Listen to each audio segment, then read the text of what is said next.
আমার নবী মুহাম্মদ ধ্বংস হবে না। ও আবু লাহাব, তোর দুই হাত ধ্বংস হোক, তুই নিজে ধ্বংস হ। মা আগনা আনহু মালুহু ওয়া মা কাসাব,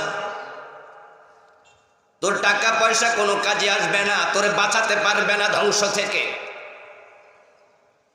ওয়া ইমরাতুহু হাম্মালাতাল হাতাব, তুই একা ধ্বংস হবি না, ধ্বংস হবে তোর বউ। রাসূলুল্লাহর চাচি নাম ছিল উম্মু জামিল। কি নাম?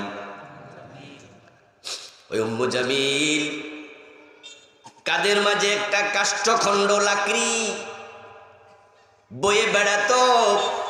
ঘর থেকে বের হওয়ার সময় একটা ভারী লাকড়ি, ছোট লাকড়ি হলে হাতে নেওয়া যায়, একটু ওজন হলে মানুষ কান্দে লয় নাকি, ঠিক না?